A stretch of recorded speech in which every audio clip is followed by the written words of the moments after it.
We need this man in the AG's office. We need someone who respects law and order.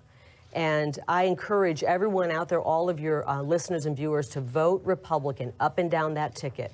If you want a safe state, vote for Lake and vote for Abe. All right.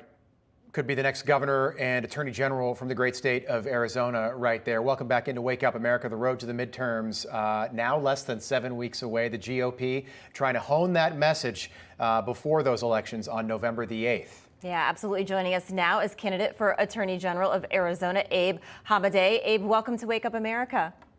Good morning. Good to be with you. Abe, it's great to have you back. I saw the most recent poll. Looks like you're up by about 9 points in the state of Arizona. I think it's a case study in making an announcement that you are a political candidate. Your opponent talked about the climate in the state of Arizona, didn't mention the border once.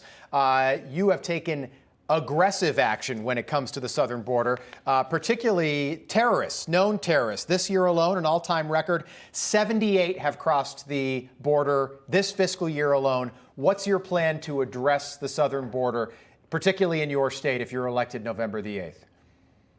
You're exactly right. My opponent, her top 3 issues that she focuses on are the environmental justice, reproductive rights, and voting access. And, I was just down at the southern border last week in Yuma, and what I witnessed was quite interesting. I mean, you're literally seeing people who are just lined up along the wall waiting to be picked up by the bus. So what I've been calling for and what Governor Kari Lake will be calling for when we take office in January is first having the declaration of an invasion. But I've also been saying we need to classify the drug cartels as terrorist organizations.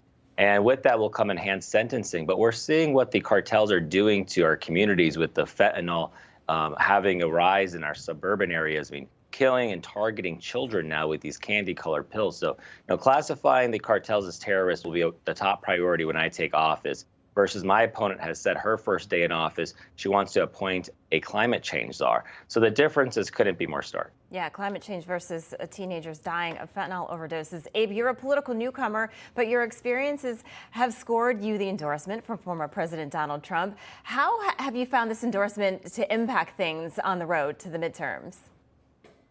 It's been a blessing and an honor to have the endorsement of former President Trump.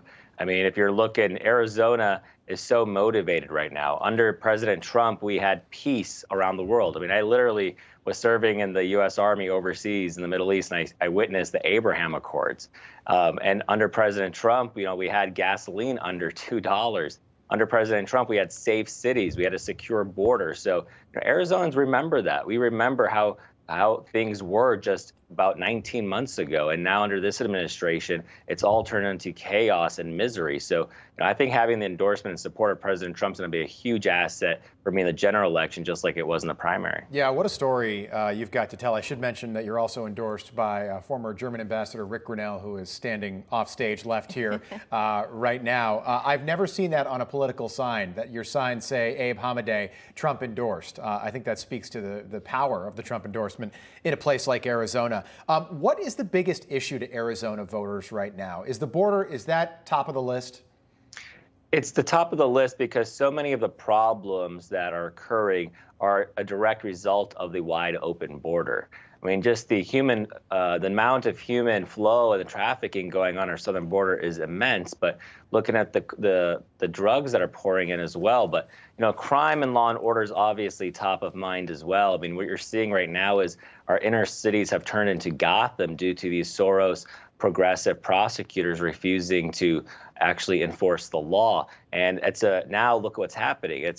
Police are no longer able to be policing their communities, and now you have stores shutting down, and you have the rise of inflation you can tie to crime as well. I mean, these smash and grabs that are occurring are going to increase some of these costs. So this is what's so worrisome, is how quickly things have changed under the Biden administration and through his political allies and the Democratic policies. Abe Hamadeh, great having you on. Look forward to having you back. Good luck to you. Thank you. Thank you. Appreciate it. All right, we've got